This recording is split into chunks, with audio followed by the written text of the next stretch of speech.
Olá, espectadores da BMC News, eu sou Mário Goulart, estamos em mais um Analista Visita e mais uma vez visitando Florianópolis, Ilha do Silício, a capital brasileira da tecnologia e da inovação. E vamos hoje conversar com a Catarina Capital, uma gestora de investimentos focada em startups de tecnologia e inovação. Vem comigo!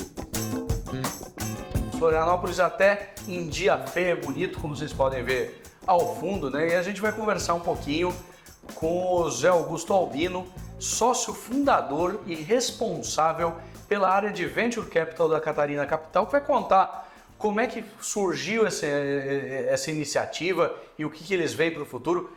Tudo bem, Zé Augusto? Prazer estar aqui com você. Vamos conversar um pouquinho. Eu acho que a gente podia começar com você contando como é que... qual foi a trajetória para chegarmos à Catarina Capital hoje? Maravilha. Mário, obrigado. É um prazer estar aqui. Prazer estar conversando aí com o pessoal todo da BMC News. E, bom, eu estou nesse mercado de capitais, mercado de investimento, Venture Capital e Private Equity há quase 20 anos. Né? Eu sou um paulista que foi para Porto Alegre fazer faculdade, junto com a família toda. Estudei lá e lá eu fui sócio de uma gestora de investimentos que tinha uma atuação bem ampla em Venture Capital, Private Equity e M&A, né? Fusões e aquisições. Então eu comecei minha jornada fazendo Venture Capital, isso era 2005, então era outros tempos. A gente brinca que na época não era investir em startup, era investir em pequena empresa de base tecnológica, né? Nem o conceito de startup existia na época. Depois passei por Private Equity, fiz de tudo um pouco, e ali por 2012, 2013, eu voltei e aí para liderar lá naquela gestora a área de Venture Capital e, como eu brinco, né, foi mordido pelo mosquito da inovação, da tecnologia, do Venture Capital. Já era outro tempo, realmente uma retomada muito forte do mercado na época, muito puxado por cloud, mobilidade, e decidi não sair mais. E lá por final de 2019, começo de 2020, eu tomei a decisão de que, a gestora tinha 3 áreas diferentes, eu queria focar 100% em uma só e decidi que era hora de empreender e começar realmente a focar total nessa área de Venture Capital, inovação e startup.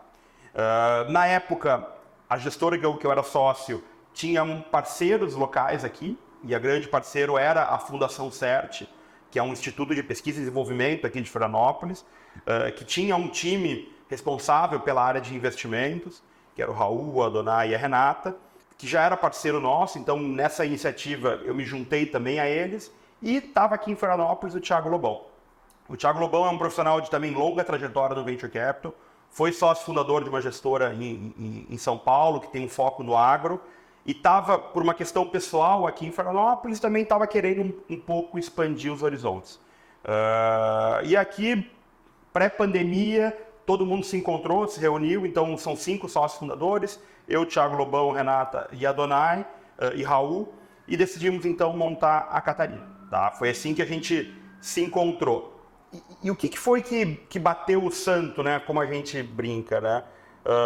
Até hoje, e ainda mais na época, quando o pessoal pensava em inovação, em tecnologia, pensava em startup. Pensava em 2 empreendedores na garagem. E é muito mais que isso. É muito mais. Eu gosto de brincar, que é o que traz um pouco da nossa visão, que a menor empresa do mundo é de tecnologia e a maior empresa do mundo é de tecnologia. Então, sim, aquela startup com 2 empreendedores na garagem é uma empresa de tecnologia e a maior, Microsoft, Apple, Nvidia, também é uma empresa de tecnologia. E tem todo o universo entre o 1 milhão e os 2 trilhões que são esses caras. Mas começaram na garagem também, né? Que também começaram na garagem. Você pensa numa Microsoft, numa Apple, são uma Amazon também, todas nascidas dentro de uma garagem. Exatamente. E eu acho que tem 2 características importantes. Começaram na garagem e praticamente ao longo da jornada toda foi puxada, foi drive por empreendedores. É o caso da Nvidia, né? O mais novo trilionário do mercado. O cara está na linha de frente. O Bill Gates ficou na linha de frente muitos anos. Até hoje, de certa forma, o Steve Jobs é a grande referência. O Bezos também na Amazon. Então, essa característica do empreendedor ser o cara que leva da garagem até o trilhão, realmente foi o que nos motivou. E se a gente olhava no Brasil e não existia essa jornada, porque na época praticamente não existiam empresas listadas em bolsa, tinha um volume grande de startup realmente surgindo, começando a crescer, receber rodadas novas. O mercado do meio do caminho, que é o private equity, praticamente ignorava o mercado de tecnologia. E a gente olhava, cara, isso tem que mudar. Assim, tu olha nos Estados Unidos, as maiores empresas do mundo são de tecnologia, os maiores números de IPO são de tecnologia. Tecnologia já é uma parte gigantesca do private equity em empresas tradicionais. Os bancos todos abriram unidades no Vale do Silício para atender e conversar com esse perfil de empreendedor. E aqui no Brasil não. Pensava em tecnologia, pensava em startup, em venture capital. Mesmo se você pegar o S&P 500, não, Nasdaq é tecnologia, mas o S&P 500, 30% do volume do S&P 500, ou seja, as 500 maiores empresas dos Estados Unidos, do mundo, na prática, né? São tecnologia. Exatamente. E quando a gente parava para olhar, ainda mais em 2019, mas até hoje, né? Quando tu fala com gestores tradicionais, casa de assets, ele não entendia tecnologia. Os bancos de investimento, tecnologia estava dentro de uma área que era TMT, que é tecnologia, mídia e telecom. O cara entendia muito mais de Oi, TIM e outras coisas do que realmente tecnologia. E isso foi me incomodando, já vinha me incomodando há muito tempo, né? Eu, como vinha também de private equity, volta e meia, alguns gestores de private equity de São Paulo me ligavam: pô, Zé, tu que está aí em startup, como é que faz valuation de tecnologia? Porque estava começando a surgir a primeira coisa. Estavam começando a surgir os primeiros IPOs de tecnologia no Brasil, né? Já tinha TOTOS listada, mas a local web estava indo para a bolsa. E a gente falava com os banqueiros que trabalhavam nos IPOs de tecnologia. O cara não falava a língua, não entendia as valuations de tecnologia, né? Então aquilo foi me incomodando, me atiçando.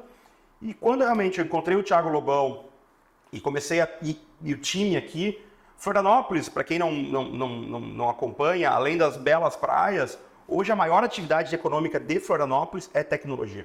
Tecnologia já emprega mais que turismo, 3 vezes mais parece que turismo em Florianópolis, né? Então é uma cidade que fala, respira, pensa startup, pensa inovação, pensa tecnologia. Hoje tu fala com um garoto da faculdade, o cara quer montar uma startup, não quer trabalhar em banco, não quer trabalhar em grande empresa, né? Então o time de Floripa aqui trazia muito esse mindset desse novo mundo diferente. E o Thiago Lobão, vindo da Faria Lima, ele também já tinha essa visão, apesar de trabalhar com startups de um perfil específico, pequeno, ele já estava trabalhando com um projeto pessoal de, vamos começar a olhar a tecnologia na bolsa, e já sentia esse lado. Eu louco para olhar a tecnologia como private equity, como operações diferentes, cara, juntou os 5 ali, todo mundo respirando esse ecossistema aqui e querendo fazer muito mais do que realmente só venture capital e investir em startup. Ser realmente o parceiro para apoiar o empreendedor da garagem à bolsa, que é como a gente pensa e como a gente atua na Catarina. Vocês não se limitam à questão do private, do investimento em startup. Vocês também trabalham com empresas listadas. Conta um pouquinho dessa vertente aí da Catarina. Perfeito. Então a Catarina hoje a gente tem 3 atuações, né? 3, não vou chamar de áreas de negócio, porque se misturam muitas coisas, mas tem 3 focos, né? O Venture Capital Early Stage, que aí realmente é investir em startups, estágio pré-seed, seed, ou seja, bem inicial. Um pouquinho depois da garagem, vamos dizer assim, né? A garagem são outros investidores, mais investidor anjo que apoia, mas realmente é a startup que está começando a jornada. E aqui a gente tem fundos com investidores institucionais, family offices e até estrangeiros. A gente também tem uma área de growth capital, né? O que é growth? Realmente é uma empresa de tecnologia, mas já com uma trajetória maior. É o cara que já recebeu rodadas de investimento, já tem lá 200, 300, 400, 500, 1000 funcionários, geralmente já tem um porte relevante, que é aquela virada, como a gente brinca, né? Quando a startup começa a virar empresa mesmo.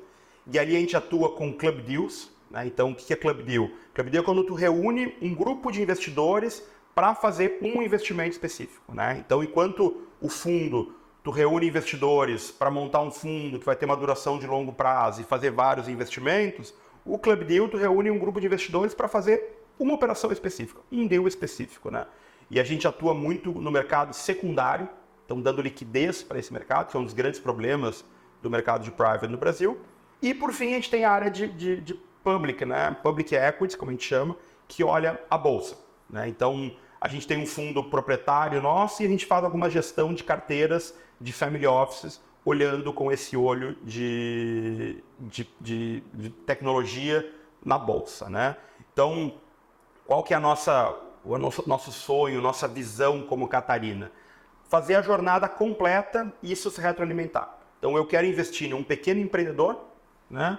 Aquele cara que está começando, saindo da garagem, crescendo. Depois eu quero fazer novas rodadas no growth, lá, fazer operações maiores. E em um certo momento esse cara, ou ele vai para a bolsa, ou vai vender, vai ter a realização, o exit dele, como a gente chama, a saída dele, ele vai ficar rico. Eu quero cuidar desse patrimônio desse cara para reinvestir. Tanto reinvestir em startup, como reinvestir em bolsa. E aí é uma visão que a gente tem também, né? Um empreendedor que, sei lá, ganhou dinheiro, ficou bilionário na bolsa. Tu não vai oferecer ações da Vale ou da Petrobras para ele.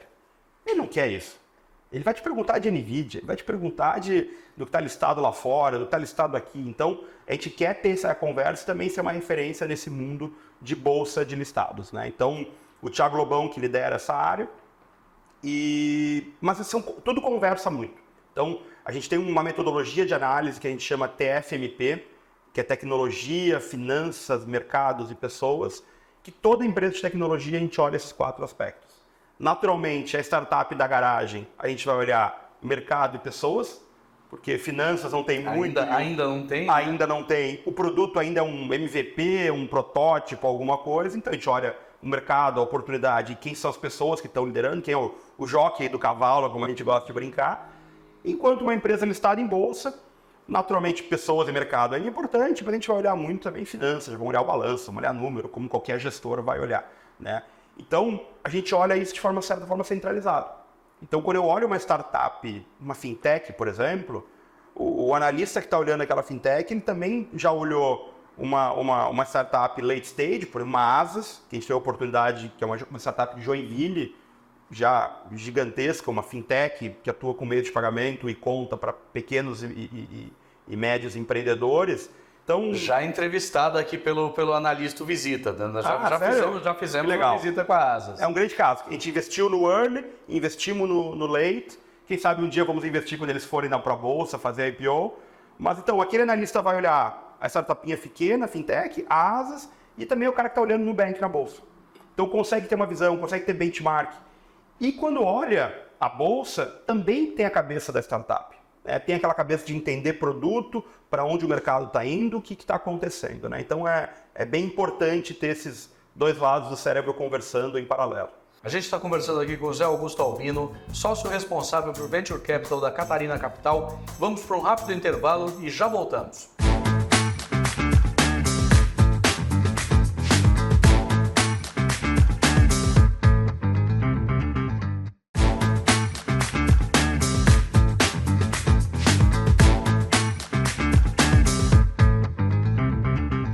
Espectadores da BMC News, estamos de volta aqui conversando com o Zé Augusto Albino, sócio responsável por Venture Capital da Catarina Capital. Zé Augusto, você falou de um assunto que eu acho fundamental. Você falou de uma metodologia para avaliação. Porque, e antes você tinha falado de valuation de startup. Conta um pouquinho de o que vocês usam, até onde você pode nos contar. O que vocês usam como metodologia? Como é que vocês entendem essa questão do valuation? Perfeito. Não, é curioso, né? Quando eu comecei minha carreira em 2005 lá, então eu peguei o rescaldo, né? Então, muito investimento que tinha sido feito na época e eu olhava os relatórios de investimentos antigos, era isso, né? Valuation por número de usuários, valuation por clique em negócio de mídia. Então, quantos cliques tinha no banner lá que davam, etc, né? Evoluiu muito, né? Assim, vamos lá. Qual que é? A gente adota uma metodologia muito padrão de mercado, mas de certa forma conservadora, que a gente olha 2 coisas, né? Primeiro, o que a gente chama da Venture Capital Valuation, né? Como é que funciona a Venture Capital Valuation? E é daqui que ela vem muita distorção, que a gente vê muita coisa louca acontecendo, né? A Venture Capital Valuation, basicamente, ela olha qual que é o fluxo de caixa do investidor de Venture Capital. Ponto. Fluxo de caixa é, como diria da Modaran e todo mundo. Então tá, eu vou olhar o meu fluxo de caixa. Não o da empresa, não o da startup, o do investidor. Então eu vou investir R$1, R$1.000, 1 milhão, 10 milhões, o valor que for. Qual que é o meu fluxo de caixa? Uma startup não paga dividendo, porque ela usa o seu fluxo de caixa para crescer, para reinvestir. Então, meu fluxo de caixa vai ser a minha saída, quando eu vender aquela participação, que vai acontecer em um IPO, na venda da totalidade da empresa, na venda da minha parte para um outro investidor. Então, é isso que a gente vai olhar. Como é que a gente faz essa conta? Olhando a projeção de crescimento da startup. Então, beleza, quanto ela vai crescer nos próximos 3, 4, 5, 10 anos e quanto que daqui a 10 anos, quando ela for uma empresa grande, madura, ela pode valer, né? Então, é uma metodologia que existe há muitos anos, é tradicional. O grande ponto é a falta de disciplina, né? Que eu acho que esse é o grande desafio, né? Depois a gente vai falar um pouco mais sobre AI, provavelmente, mas assim, é aquela coisa, beleza, quanto pode valer, quanto pode crescer uma empresa de AI, quanto pode faturar a OpenAI daqui a 10 anos? Ela pode valer trilhões, pode valer bilhões, ninguém sabe. Essa que é a grande discussão, né? Então, a gente tenta ser muito conservador e entrar muito no detalhe dos financeiros e operacionais de cada startup. Porque uma coisa é dizer, o mercado de AI vai ser gigantesco. Com certeza. Vai ter um impacto gigantesco. Com certeza. Mas a empresa vai conseguir capturar isso? Qual que é a estrutura que ela tem que ter? Eu sempre brinco com os empreendedores, não brinco, né? Eu trago esse fato, né? Da dificuldade de crescimento, né? Porque às vezes a gente vê projeções enormes, né? Aí o cara olha e diz, não, no segundo ano da operação eu vou estar faturando tanto e ter tantos funcionários, 500 funcionários. Eu falei, cara, para tu ter 500 funcionários, tu tem que contratar quase 1.000, porque vai ter turnover, tu vai errar em contratação, etc. Para contratar 1.000, tu vai ter que entrevistar, tu, como CEO, 3.000, 4.000. O teu RH vai ter que entrevistar 10.000 pessoas. Tu, como CEO, tu consegue entrevistar... Você tem tempo para isso, né? Assim, claro, depois vai ter um time, mas do 10, sim, da garagem até 100 funcionários, geralmente o CEO entrevista todo mundo. Aí eu falo assim, tu vai ter que entrevistar 400 pessoas ao longo de 2 anos. Mas sabe que se são 2 entrevistas por dia, tu vai gastar, 30% do teu tempo fazendo entrevista, só para entrevistar. Quando o cara para e pensa isso, então, isso eu acho que é onde traz muito erro de não entrar no detalhe. A gente é chato, a gente conhece como investidor um pouco chato às vezes. Porque eu olho o balanço, eu olho o fluxo de caixa, eu olho a planilha operacional do cara. Então no mês 2 tu vai ter que contratar tantas pessoas, para isso vai ter que fazer isso, Então, assim, a gente entra realmente nesse nível de detalhe quando a gente projeta essa startup. Então esse é um lado. 2, aí vem a realidade que a gente tem a vantagem de trabalhar dos dois lados, no public e no private, né? No venture capital e na bolsa. A gente também olha muito como referência a valuation de bolsa, que muito investidor de venture capital, surpreendentemente, não olha, mas a gente olha muito, né? Então, e aí a gente usa muito a questão do múltiplo de receita, né? Que é o maior embasamento de venture capital, né? Para todo o mercado de tecnologia. Então, quando a gente olha até NVIDIA, Microsoft ou, sei lá, Salesforce, os analistas de mercado vão olhar múltiplo de receita, né? E o que a gente vê muitas vezes é assim, boas empresas, bons negócios, o empreendedor querendo uma valuation de 10 vezes receita, sendo que eu olho na bolsa, uma empresa listada, que ainda cresce 50%, 100% ao ano, né? Porque muita empresa de tecnologia listada cresce muito, valendo 6, 7 vezes. Com liquidez, com risco muito menor, a conta não fecha. Já testada e aprovada pelo mercado, né? Se ela está na bolsa, ela já tem uma percepção muito melhor de mercado. Exato. Então, vamos pegar o Nubank, né? O Nubank, assim, é um cara que cresce a ritmo de startup quase, né? Então, por que eu vou pagar mais de uma startup em múltiplo de receita do que eu pagaria no Nubank? Então, a gente tem essa disciplina, a gente faz um estudo muito profundo de olhar valuation versus ritmo de crescimento e modelo de negócio. Então, a gente olha nesses aspectos para definir, olha, um intervalo de múltiplo que a gente poderia pagar de receita é mais ou menos esse, né?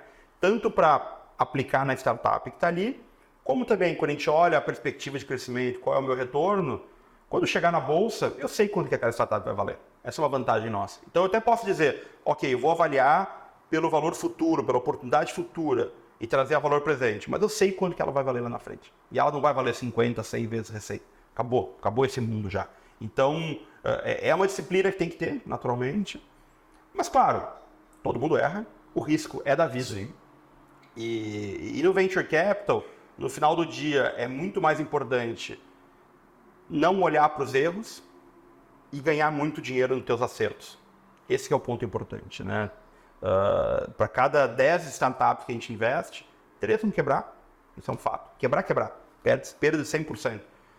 Outras 3 vão empatar, perder um pouco de dinheiro, ganhar um pouco de dinheiro, assim, vai ser quase nulo o retorno. 3, eu vou ter um bom retorno, 5, 6, 10 vezes o capital que eu investi. Em uma, na 10ª, tu tem que ganhar muito dinheiro. Esse é o modelo. Tem que ganhar 50, 100 vezes o capital investido. E é isso que vai dar o retorno do Venture Capital. Isso que vai trazer... Bom, o teu público é muito do mercado de bolsa, né? Sim. É isso que vai trazer o alfa, né? Tu tem que garantir no portfólio, naquelas 9, o teu beta. Eu vou dar o retorno mínimo aqui do mercado. Mas a diferença do teu alfa é aquela uma que tu vai acertar muito bem. Aquela empresa matadora, né? Exatamente. Por exemplo, o nosso último fundo foi a Asas, né? Realmente, a gente ainda é investidor, está na reta final agora. Hoje, não posso falar o número, mas é bem... infinitamente maior. É muito maior que isso, né? Exatamente. Então, sozinha a Asas traz um retorno gigantesco para o fundo e realmente é o que traz o alfa para o nosso fundo. A Asas é uma empresa que nós entrevistamos há alguns programas atrás, que quem acompanha o Analista Visita já viu, já conheceu. Nós fomos lá a Joinville conversar com o Piero Contesini, presidente da empresa, e é um possível aí unicórnio brasileiro, né? Muita gente aponta que ela será um unicórnio, ainda não está, mas muito provavelmente será. Tem mais algum case que você gostaria de detalhar? Acho que tem vários cases, mas assim, um case que a gente virou a jornada completa, por exemplo, foi a Exact Sales, uma startup aqui de Florianópolis também, que atua na área de Sales Tech, né? Tecnologia para vendas, então ajuda empresas médias e grandes nessa jornada de venda. Foi vendida para TOTUS. A gente tem investimento na Hiper. Hiper é um caso bacana, né? Que é uma startup de Brusque, né? Eu sempre brinco, o pessoal de São Paulo, de fora do Rio Grande de Santa Catarina aqui, nem sabe onde é que fica Brusque, né? E a gente está indo lá, está buscando, encontra startup lá, que é uma startup de software para pontos de venda, né? Então ele fornece software para pequeno e médio varejo, o mercadinho da esquina, aquele literalmente, a pet shop, coisas desse tipo. E também foi um case que cresceu muito rápido e a gente vendeu para Lynx, que era grande líder na época de software de ponto de vendas para grandes, né? E o que é interessante é que até hoje a Lynx foi comprada pela Stone já, e até hoje o produto de pequeno varejo do grupo ainda é Hiper. E o time está lá, as pessoas que tocam estão lá, a operação ainda continua um pedaço grande em Brusque. Então realmente foi uma trajetória muito, muito bacana, né? Vou te fazer uma pergunta um pouco desconfortável. O último momento aí de IPOs na Bolsa Brasileira acabou sendo um pouco abaixo do esperado, né? Tá sendo educado, né? Tá sendo educado, um pouco abaixo do esperado. Tô sendo bem gentil, né? Teve empresas aí que tiveram, hoje valem menos de 10% do seu valor de mercado no momento do IPO, né? E isso acabou causando acho que uma frustração muito grande no mercado. E hoje o mercado, principalmente até o investidor pessoa física, olha para isso aí e fala, puxa, não tivemos mais esse movimento, mas o investidor pessoa física, ele para e pensa, não vou entrar nisso aí porque é roubada, né? Como é que você vê o próximo momento? Qual é o grande desafio que vocês vão ter no próximo momento em que houver um ambiente, hoje não é um ambiente para se fazer um IPO, mas para trazer essa credibilidade, o interesse e a vontade do investidor, tanto institucional como pessoa física, para investir em empresas de tecnologia fazendo seu IPO? Uma pergunta bem desconfortável. Não, e assim, a gente fica muito confortável porque eu acho que reforça muito a nossa missão, a nossa visão como Catarina, né? No final do dia, o que a gente teve, muito por causa da liquidez mundial, a questão do boom de tecnologia que a pandemia trouxe, né? Tinha muita gente que nunca tinha feito compra de e-commerce, na pandemia não teve escolha, né? Delivery também, usar um Zoom ou um Teams para fazer um call, ninguém sabia o que era e de uma hora para outra teve que fazer, né? Então, realmente, esse boom de tecnologia foi muito forte, só que ele foi muito rápido, né? Se a gente voltar e lembrar qual foi a nossa missão na criação da Catarina, eu acho que traz muito isso. A gente olhava aqui, o mercado de capitais brasileiro estava pronto, banqueiros de investimento, analistas, equity research, o buy side não estava pronto para isso. O público geral, zero pronto para isso. E aconteceu de forma muito rápida. Então, naturalmente, aconteceram muitos erros. Aconteceu, faz parte. Acho que não faz sentido apontar quem errou, quem não errou, mas eu acho que faz parte. Foi para a Bolsa muita coisa que não deveria, foi muita coisa que não eram bons negócios, não estava no preço certo. Então, reforça muito a nossa visão, que a gente tem uma oportunidade gigantesca, porque sempre vai ter novos empreendedores surgindo, crescendo, querendo ir para a Bolsa. Vai ter sempre investidores querendo ter retorno, aproveitar, surfar essa onda. O que falta, acho que é a estruturação de produto, cultura, educação e etc. Né? Então, eu acho que reforça muito o que a gente faz. Bom, o que a gente olha no futuro? Vai ser difícil convencer? Cara, depende, né? Porque o investidor que, de repente, perdeu grana em uma ação no Brasil, mas continuou com a tese e deixou o dinheiro na Nvidia, por exemplo, ganhou muito dinheiro. Se a gente olha o caso do Nubank, que quando saiu o IPO, todo mundo dizia que era um absurdo, era um horror, era estelionato, que estava um valuation do Nubank. Valia mais que o Itaú, né? Quando ele saiu no IPO, ele valia mais que o Itaú. Na época, eu não me lembro os números exatos, mas realmente era um negócio que era desproporcional o tamanho dos bancos. Caiu, como todas as ações de tecnologia caiu, mas voltou, e voltou baseado em fundamento, crescendo e performando, né? E se a gente e aí fazer um pouco do jabá do nosso lado, se botar no Google o meu nome e no Nubank, ver como a gente era um dos poucos players do mercado que estava comprado na tese, acreditava, gostava, acreditava muito na figura do empreendedor, do Davi, da base tecnológica por trás, e hoje é o banco mais valioso do Brasil. Sim. E hoje ninguém questiona mais. É um pouco mais, a perspectiva de crescimento, tem desafio. Ele precisou se provar no tempo, né? Exatamente. E realmente o grande desafio é difícil avaliar. Tem a questão do que a gente chama da curva J, né? Que é o formato de J, que é o fluxo de caixa de uma empresa de tecnologia. Ela começa bastante negativo, mas quando chega em um ponto que a startup, a empresa de tecnologia ganha escala, ela cresce para cima, assim, de forma reta, que é os números do Nubank, né? Começou, o pessoal dizia que absurdo, como é que eu vou comprar na bolsa um banco que perde dinheiro, né? E realmente virou a curva e hoje é um dos bancos com maiores retornos e lucratividade do mundo. Então, eu acredito que o investidor, ele se machucou, sim, mas todo mundo se machucou com mineração no passado. Todo mundo se machucou com OGX no passado. Mas assim, e outros casos tantos no Brasil. Mas nem por isso ninguém deixa de investir em petróleo, a gente vê outros casos indo para a Bolsa que também começaram com muito ceticismo de mais uma OGX aí vindo aí e estão performando, estão indo bem, estão crescendo, estão na carteira de vários investidores institucionais, não? Então acho que para nós é bom porque cria uma percepção da importância de entender tecnologia, que analisar tecnologia não é como analisar varejo ou qualquer outra coisa, que aí veio muito o nosso papel.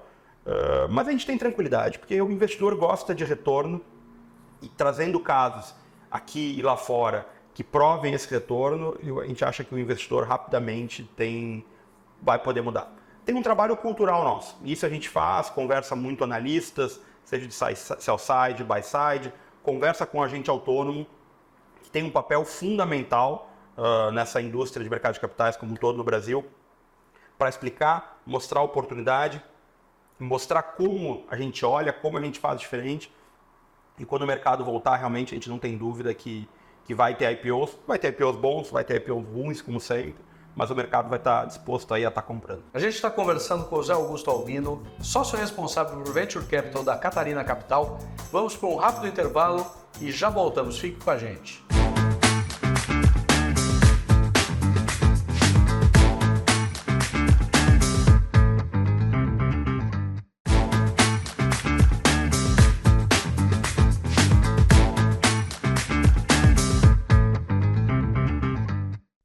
Estamos de volta aqui no Analista Visita, conversando com o Zé Augusto Albino, sócio responsável por Venture Capital da Catarina Capital. Se a gente parar para pensar, a gente citou aqui anteriormente a bolha das .com, lá que veio de 98, 99, 2000. O investidor que colocou dinheiro ali mais ou menos dividiu, vamos dizer que ele não olhou onde é que ele estava colocando dinheiro, ele dividiu entre, sei lá, 50 empresas naquele momento. Provavelmente umas 45 quebraram, mas as 5 que sobreviveram, a Amazon, a Apple já existia, mas ela estava dentro desse momento ali. Ele acabou se parar, esses 5%, 25 anos depois, deu muito dinheiro, né? Deu muito dinheiro. Assim, e vários casos, seja da onda dos anos 70, 80, né, que é a Apple, a Adobe, Microsoft, etc. Depois aquele outro ganhou muito dinheiro, né? A Amazon está aí para provar, o eBay firme e forte ainda ganhando muito dinheiro. Então, isso é importante, eu tenho que saber olhar, tem que ter um bom portfólio, assim, claro, aquela lógica do quem investe em 10, 3 quebram, 3 vão mal, 3 ganham dinheiro e uma acerta muito.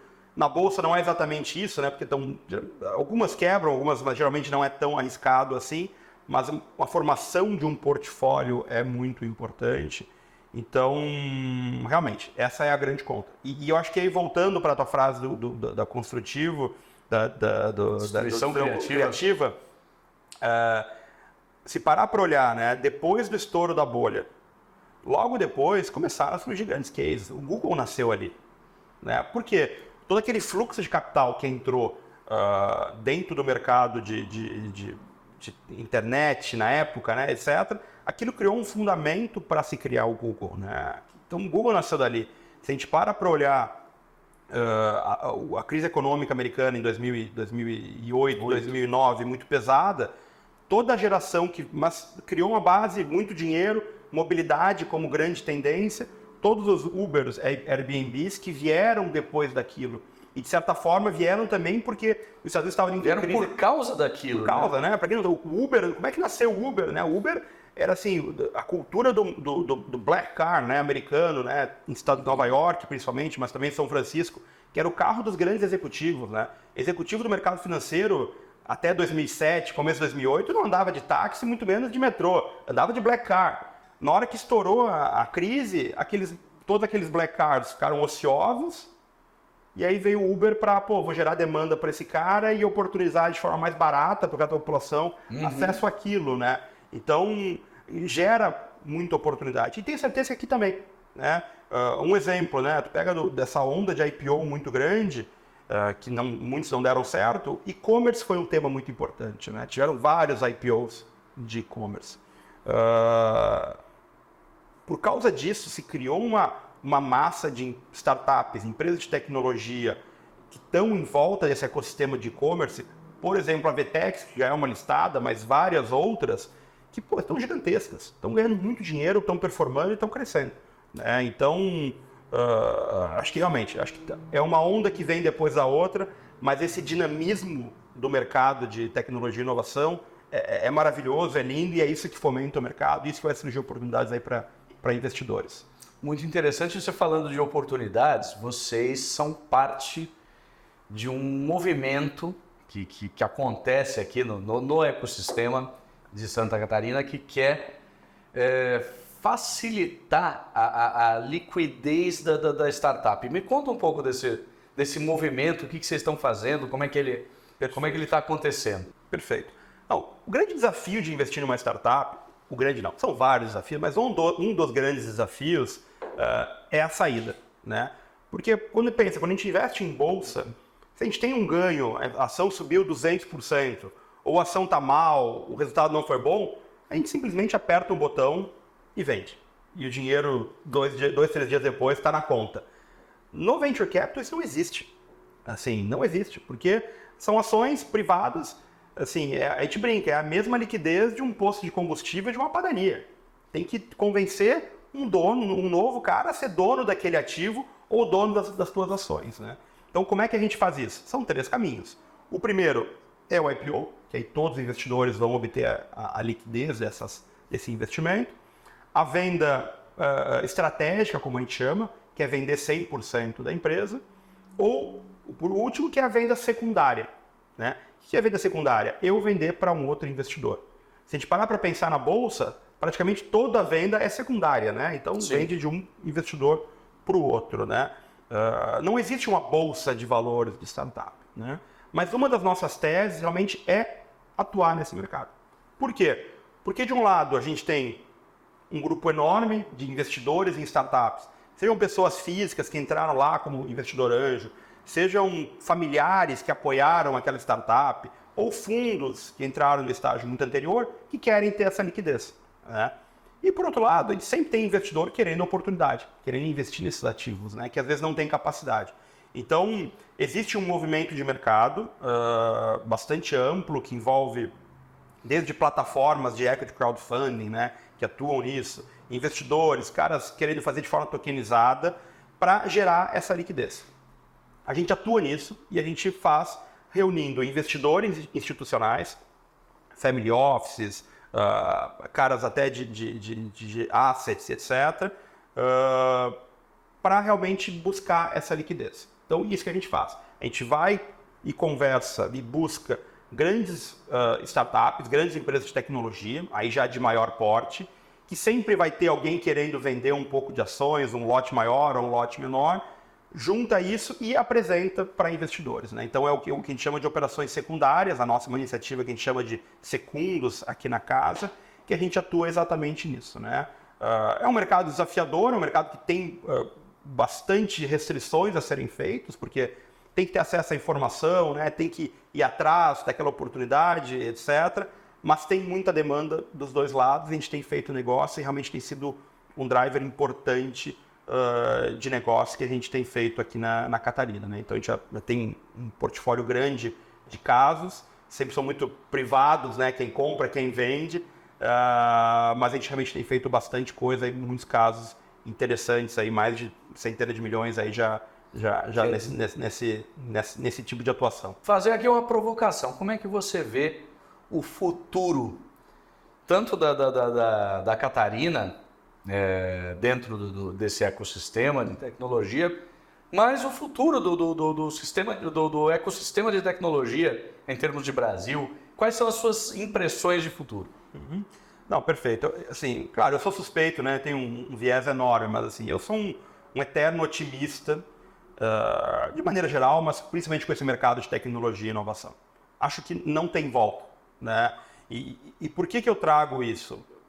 Primeiro, assim, o tamanho da oportunidade é gigantesco, né? Uma vez eu vi uma palestra de um cara brilhante que ele tava falando um pouco sobre isso, né? Quando é que vai chegar no teto da tecnologia? Aí ele falou, pô, pensa em algumas empresas trilionárias do mundo aí, Google e Facebook. Qual foi o mercado que elas disruptaram? Na prática, o mercado de mídia, propaganda. O mercado de mídia e propaganda é 2% do PIB mundial. Agora pensa todos os outros 98%. Serviços, logística, saúde. Cara, tudo isso tem potencial para passar por uma disrupção tão grande quanto e criar empresas, outras tantas empresas trilionárias. Né? E é o que a gente está vendo acontecer aos poucos. Então, tem muito chão, muita coisa para acontecer. Quando a gente para pensar, apesar de a gente estar aqui em 2024, muita coisa, tecnologia, inovação acontecendo, quando tu para pensar no nosso dia a dia, tem muita coisa que tem que ser digitalizada. Como o Peter Thiel fala, se tu tirar uma foto da tua casa, hoje, tira o celular, tira o computador, ela é muito parecida da foto da casa dos teus pais. Tinha uma TV, tem um sofá, mudou muito pouco. Né? Então, imagina, a gente olha na rua, mesma coisa. Né? A nossa experiência de comprar um carro, a mesma coisa. Então, tem muita tecnologia, muita coisa para acontecer, e eu acho que isso vai dar um impulso de longo prazo muito grande. 2, o mais importante da tecnologia é claramente a mão de obra, é a capacidade intelectual, né? As pessoas. E eu acho que isso é um caminho sem volta. Né? Hoje, quando a gente fala com um jovem numa faculdade, quantos vão dizer, não, meu sonho é trabalhar na linha de produção de aço, de uma fábrica. Todo mundo quer realmente buscar trabalho intelectual, Na minha época, sobrava vagas de engenharia no vestibular, né? Sim. Hoje é a maior remuneração, hoje é o que todo mundo busca. Todo mundo, quase programação está virando quase uma língua básica. Hoje a gente contrata todos os estagiários, eu me sinto um velho, me sinto velho. Todo estagiário que a gente contrata, eles sabem já programar em Python.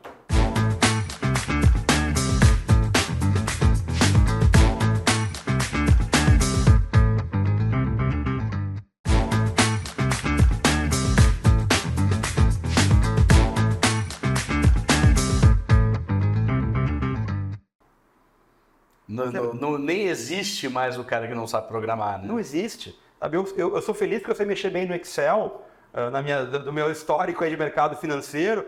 Cara, quando eu boto fórmula Excel, eles olham e me acham um velho. Então, assim, essa virada de chave intelectual das pessoas, de entender e saber mexer, cara, hoje uma criança de 4 anos sabe mexer no celular melhor do que muito adulto. Pensa o que esses caras não vão buscar, o que eles vão querer e o tamanho de tecnologia que dá para entregar para uma pessoa dessa e ela vai consumir e ela vai aproveitar. Então, eu acho que a oportunidade é gigantesca e o Brasil tem um potencial gigante. A gente pensa no Brasil, mas o Brasil, como mercado consumidor, número de celulares, número de usuários do Facebook, usuários do Instagram, usuários do WhatsApp, está entre sempre os 2, 3 maiores do mundo. O Brasil é gigantesco nisso. O brasileiro adora tecnologia. O que o Brasil fez no Pix, sim, pessoal, não existe nada comparado no mundo. Uma boa tecnologia que resolve um problema real e funciona, o brasileiro adota de forma muito rápida. Seja a Pix, seja a Uber. Então, as empresas estão se dando conta disso e começando a adotar a tecnologia cada vez mais. Então, realmente, como mercado, a gente entende que é um caminho sem volta e muita coisa vai acontecer. A gente falou muito desse paradoxo brasileiro, né? Os sistemas de integração financeira do Brasil, talvez é uma herança da época da hiperinflação, são exemplares para o mundo, né? E, no entanto, o Brasil é um dos países onde é mais difícil fazer negócio, a maior dificuldade de se fazer negócio é no Brasil. Isso é um paradoxo muito interessante que a gente tem. Infelizmente é assim, esperamos aí que o país perceba, a classe política, classe dirigente, perceba que o Brasil precisa ser destravado, porque tem muita tecnologia aqui e, como você disse, o país tem facilidade de adoção de tecnologia, né? Total. Acho que a oportunidade, muita coisa está evoluindo, acontecendo, questão de cartório, assinatura digital. A gente não vê muito o governo digital, né? Pô, olha a facilidade que é fazer o imposto de renda hoje em dia, né? Sim. Então, assim, cara, a gente às vezes não percebe, mas a gente olha lá atrás, muita coisa está acontecendo. Mas tem muita coisa. Não, você autentica, você tem o gov.br lá, você autentica as coisas em casa, rápido, muita coisa melhorou muito, né, em termos de tecnologia. E tem muita oportunidade. Você pega os Estados Unidos, você paga as contas em cheque ainda. Exato. Mas vamos pensar assim, eu trago como exemplo 2 mercados que a gente está olhando um pouco, assim, algumas coisas. Que é o mercado de infraestrutura, vamos usar aeroportos como exemplo, e saneamento. Pega saneamento só como exemplo. Cara, negócio gigantesco. Só que assim, o saneamento é feito no Brasil da forma que é feito há 50 anos atrás. Por quê? 99,9% do saneamento no Brasil, há 10 anos atrás, 5 anos atrás, era público. Agora imagina, tu vai montar uma startup de tecnologia para saneamento, sabendo que o teu cliente vai ser um órgão do governo que cuida do esgoto da cidade, tu não vai montar uma startup disso. Agora a gente está vendo uma onda de privatização que aconteceu por mudanças regulatórias, que governos perceberam essa importância, que o saneamento de uma hora para outra, 99% vai ser privado. Privado, ineficiente, precisando de tecnologia. Está vindo vou usar um trocadilho aqui, uma enxurrada de startups para o mercado de saneamento, que tem um oceano azul gigantesco pela frente. Então, assim, cada pequena destravada que a gente dá na economia brasileira, assim, a adoção de tecnologia é muito rápida. Então, é aí que a gente enxerga muita oportunidade e vai surgir muita demanda, vai surgir muito business, muita coisa nova, muita startup, muita empresa grande virando empresa de tecnologia, muita startup virando empresa grande e, naturalmente, refletindo em mercado de capitais. Então, como é que enxerga a Catarina no futuro? Hoje a gente tem mais ou menos sobre gestão e carteiras administradas em todas as áreas, mais ou menos uns 800 milhões de reais. Realmente a gente conseguiu ter um crescimento muito rápido, né? Uma startup, nós somos uma startup, né? A gente fala que a gente é uma startup que começou há menos de 5 anos. E a perspectiva é realmente continuar essa jornada, né? E cada vez trazendo novas soluções, atendendo novos mercados e fazendo muito forte esse trabalho de educação do investidor, do empreendedor, do analista, para realmente todo mundo estar falando a mesma língua e realmente a máquina andar. Qual que é o nosso grande sonho de futuro? A gente, como eu comentei no começo, fazer o ciclo, né? Isso é um conceito muito normal de startup, que a gente chama de flywheel. Uma coisa alimenta a outra, né? Então, tu tem mais clientes, tem uma reputação. Pensa o Excel, né? O Excel, o Windows, né? No momento que mais pessoas usavam, o Excel crescia, mais gente usava, o formato de planilha Excel virava padrão, mais gente usava e a flywheel, né, se retroalimentava, né? É assim que startups pensam, de sucesso pensam, muito importante. E a gente pensa assim também. Então, no momento que a gente fizer bons investimentos de early stage, que foi o nosso primeiro foco, né, startup pequena, poder investir mais em startups grandes, essas startups vão ser vendidas ou vão ser para bolsas, o empreendedor daquelas startups vão ter liquidez e vão querer reinvestir conosco, a gente vai conseguir cada vez mais fazer essa máquina girar. Então, a gente hoje tem investido muito nessa operação de gestão de patrimônio, de cuidado final para reinvestir. E estamos fazendo agora o nosso primeiro caso, de um empreendedor que a gente investiu no início da jornada, ele cresceu, vendeu sua empresa para uma multinacional e está começando a reinvestir conosco, estamos fazendo um negócio junto, né? Então, do nosso lado é bom que o dinheiro se retroalimenta e vai se multiplicando. E mais importante, eu já trago um investidor que entende muito mais que eu de tecnologia. Eu trouxe uma oportunidade para ele investir, eu trouxe fingindo que eu entendia, né? Eu falei, cara, dá uma olhada, o que tu acha? Ele falou, cara, sensacional, eu entrei, quero ficar no board dessa startup. Puta, a gente está entrando junto já com outros investidores e a máquina vai girando. Então, esse realmente é a nossa visão de futuro.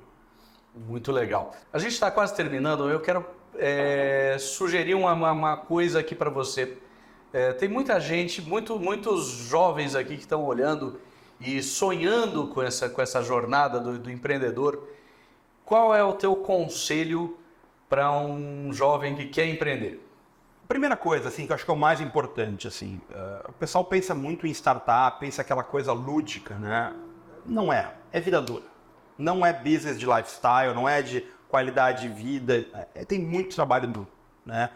Quando tu monta uma startup, é aquela coisa, né? Tu tem que ser o vendedor de manhã, o cara do financeiro de tarde, o do produto de noite e todo dia, 24 horas por dia, tá pensando naquilo. Então, realmente, é um trabalho muito duro e tem que ter essa visão de, cara, realmente, eu vou ter um trabalho muito duro e eu vou ter que conhecer muita coisa. Então, acho que esse é o primeiro ponto. Segundo, existe muito conhecimento no mercado. Livros bons, podcast, vídeo, conteúdo, cara, tem um volume absurdo de informação hoje disponível no mercado, né? Bebam dessa fonte, busquem, se informem. Assim, tem alguns livros, alguns conceitos básicos que às vezes eu pergunto em uma palestra ou no papo com o empreendedor, o cara nunca viu. Assim, se alimentem muito disso. E hoje isso é disponível de graça, né? Você não precisa fazer uma faculdade mais. De graça. Então, consumam muito isso. E 3, lembrem que é um jogo de longo prazo. Eu acho que esse é um ponto muito importante. Ninguém tem que, eu vou montar uma startup para ficar bilionário. Não é isso, não é esse o jogo. Então, é um jogo de longo prazo. O que significa? Tem que ter muita resiliência. Acho que essa é a característica, qualquer empreendedor de sucesso, a característica número 1 é resiliência. Então, ser antifrágil, saber tomar porrada e dar a volta.